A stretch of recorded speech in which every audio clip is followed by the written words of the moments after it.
Pozdravljeni v novem webinarju. Tokrat bomo povedali nekaj osnovnih stvari o drami Za narodov blagor. V prihodnjih tednih pa se bomo lotili tudi podrobnejših primerjav z drugimi dramami in interpretacij. Najprej samo opomba, da je ta video nastal s pomočjo virov in literature, ki so v tem trenutku zapisani na zaslonu. Hkrati pa vas pozivam, da si vse te stvari preberete, saj so zelo uporabne za esej na maturi. Pa če kar začnemo. Komedija Za narodov blagor je bila izdana leta 1901 po nekaj prigovarjanja s takratnim založnikom. Zaradi Cankarjevih sporov s Franom Govekarjem, ki je bil gledališki intendant Slovenskega gledališča v Ljubljani, v stavbi današnje opere, je bilo delo najprej uprizorjeno v Pragi leta 1905. To je omogočila Zofka Kveder. V Ljubljani pa je bila drama uprizorjena šele 13. decembra leta 1906, torej kar 5 let po nastanku. Mesec dni pred uprizoritvijo je namreč Govekarja kot intendanta nadomestil profesor Friderik Juvančič. Kritike so bile večinoma pozitivne, negativno kritiko pa je izrazil Govekar.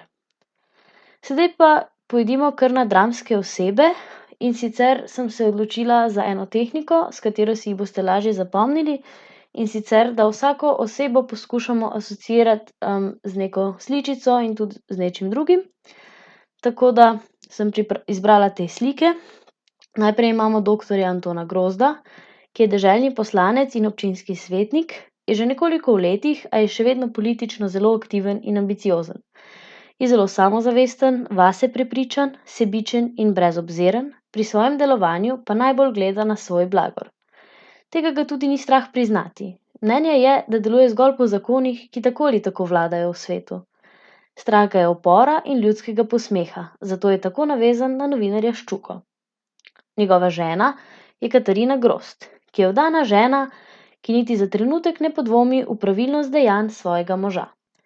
Matilda je Grozdova nečakinja, je zelo jasna in samostojna. Zaljubljena je v bratranca Kadivca, zato nima ne želje, ne namena poročiti se z Gornikom.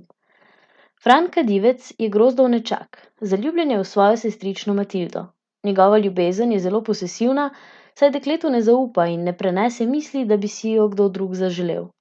Ker misli, da se Gornik želi poročiti z njo, se je pripravljen spajdašiti celo z Grudnom.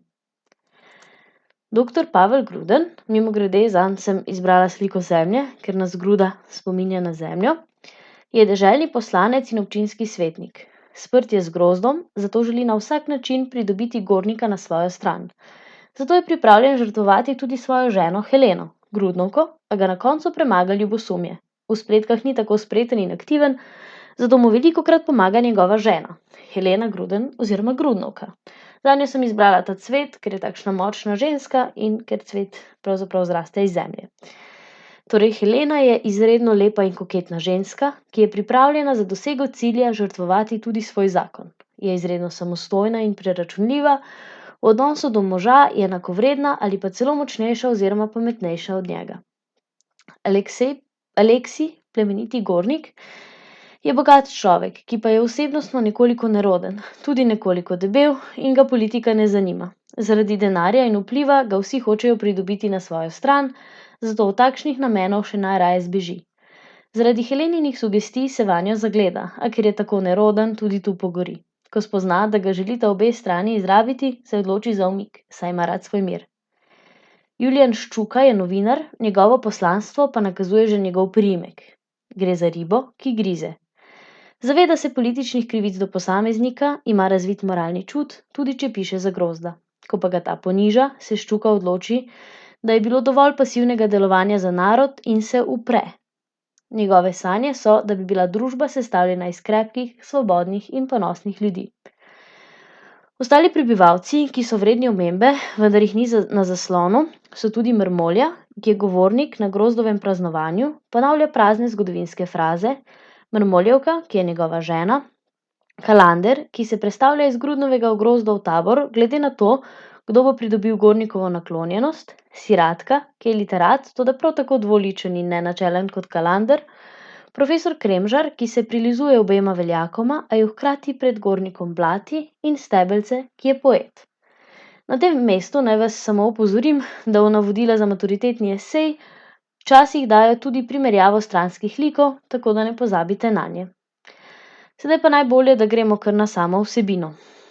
Komedija za narodov blagor ima 4 dejanja. Prvo dejanje se dogaja pri grozdu, kjer se odvija zabava ob njegovem 60. rojstnem dnevu. Nihče od prisotnih ne more prehvaliti grozdovega dela za narodov blagor, čeprav je zelo jasno, da je imel nekaj s smrtjo pesnika Goloba. To izpostavi Ščuka, novinar na grozdovi strani. Na zabavo prispe tudi Gruden, svojo ženo Heleno, najpomembnejši gost pa je Aleksij Gornik, bogat posameznik, ki si ga želita v svoje namene pridobiti tako grozd kot Gruden.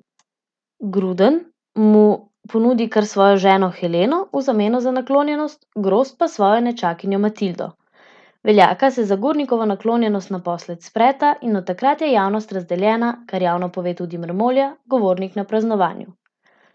V drugem dejanju je pozornost usmerjena na Heleno, imenovano Grudnovka. Grudnovo lepo, koketno ženo, ki želi na svojo stran pridobiti novinarja Ščuko z obljubami o neomejeni svobodi pisanja, ki jo bo imel, če podpre Grudna. Hkrati se pri njej oglasi kadivec, ki je zaljubljen v Matildo in jezen na Gornika, zato podpre Grudnovko. Ta se potem loti Gornika tudi neposredno in ko se zdi, da je že podlegel njenim ljubezenskim čarom, v sobo stopi Gruden. V tretjem dejanju se Gornik odloči odpotovati, saj ima dovolj politične farse, v katero se je ujel.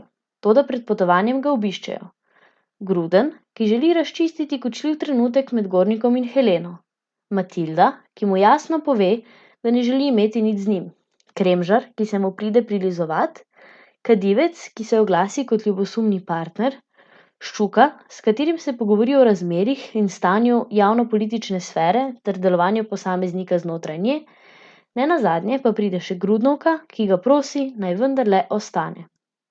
Vrh tega dejanja je trenutek, ko grozd zahteva, naj mu Ščuka zaveže čevelj na nogi. Ta se res skloni, a zaveže mu čevelj na napačni nogi, s čimer pokaže svoj upor in s tem dejanjem se od družbe tudi poslovi. Četrto dejanje se začne s prepirom Matilde in kadivca, ki pa ga zasenči grozdovo slabo počutje. To izhaja iz nenavadnih sanj, hkrati pa ga Ščukova neposlušnost skrbi. Še vedno pa verjame v poroko Matilde in Gornika, zaradi česar se Siratka in Klander vrneta v njegov tabor. Naposled ga obišče še Gornik. Nemir pa dokončno vnese prihod Siratke s Ščukovim razglasom, v katerem so popisane vse razsežnosti boja za narodov blagor in napove, da prihajajo časi, ko bo treba skrbeti za posameznika, ne pa za nek imaginarni narod. Grozd in Gruden se morata zaradi nemira ljudstva povezati in res delovati v njegov blagor, zaradi česar Mrmolja zopet ponovi svojo frazo o zgodovinskosti trenutka. Gornik odide, Matilda in kadivec pa gresta skupaj študirat. Tako, to je bila kratka obnova s ključnimi dogodki. Sedaj pa, če si malce pogledamo še zgradbo. Komedija je sestavljena iz 4 dejanj, vsako od dejanj pa je razdeljeno še na prizore. Prvo dejanje jih ima 17, drugo 12, tretje 18, četrto pa kar 28. Vrh dejanja je vedno pomaknjen na njegov konec, zaradi česar se pojavlja poseben ritem. Ta ritem povzroči, da vsako dejanje deluje jasno in zaključeno. Za glavni temi bi lahko določili vlogo poročanja znotraj politične sfere in odnos med novinarstvom in politiko. Motivi pa so med drugim tudi boj za oblast, hinavščina, sebičnost in tako dalje. To so osnove, ki si jih morate zapomniti pred pisanjem eseja. Brez tega ne gre, še bolj ključno pa je, da v prebrani drami znate tudi kritično razmišljati. V nadaljevanju tega videa bom nakazala še nekaj smernic in izhodišč za razumevanje in interpretacijo te drame. Z njo so se namreč ukvarjali razni strokovnjaki in strokovnjakinje za dramatiko. Prva in pravzaprav najpomembnejša, ki bi jo izpostavila, je trenutna profesorica na Filozofski fakulteti v Ljubljani. Gre za doktorico Matejo Pezdirc Bartol, ki je na temo Cankarjeve dramatike napisala kar nekaj člankov, do katerih povezave vam bom dala tudi v prihodnjih videih. In povedala je med drugim tudi, da to dramo uvrščamo med komedije, oziroma natančneje, da gre za družbeno komedijo oziroma tudi satirično farso. Že sam naslov Za narodov blagor izraža to ironično idejo igre. Dramski liki to frazo Za narodov blagor ves čas ponavljajo, kot da delujejo v dobro naroda, v resnici pa je to le prazno besedičenje, liki pa sledijo le lastnim sebičnim interesom. Profesorica doktorica Mateja Pezdirc Bartol je v komediji Za narodov blagor pisala tudi na portalu Slovenskega gledališča, kjer si lahko preberete več.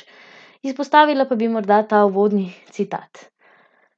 In sicer v njem med drugim piše: osebe se menjajo, stvar ostane. Genialnost te drame je namreč ravno v tem, da je brezčasna, torej še vedno aktualna. Poleg tega je doktorica Pezdirc Bartol del interpretacij v svoji knjigi Navzkrižje svetov, študija o slovenski dramatiki, namenila tudi tej drami, in sicer v poglavju Soočenje vrednostnih sistemov v komedijah Za narodov blagor in Limonada Slovenika. Za uvod pa je izbrala kar Cankarjev citat: kadar pišem dramo, je oder pred mojimi očmi. Če izpostavim samo nekaj malega, v tem prispevku piše, da je Cankar na papir spravil tisto, kar ga je v slovenski družbi najbolj motilo: zlagano naprednjaštvo, patriotično navdušenje in lažna morala. Med drugim piše tudi o tem, da Za narodov blagor sicer velja za satiro na socialne in politične razmere, vendar pa ne gre za nasprotovanje ali podporo konkretnim strankam. Sploh ne vemo, kakšna so politična prepričanja Grozda in Grudna v boju za Gornikovo naklonjenost. Niti ni pomembno. Ta drama torej presega samo politiko in razgalja javno delovanje predstavnikov meščanske družbe, ki so moralno izprijeni. Grudnovka pravi: ali dihati je treba tisti zrak, ki je človeku na razpolago. Pa vas pustim s tem citatom, da malo razmislite o celotni drami. Toliko za enkrat, več pa v prihodnjih videih.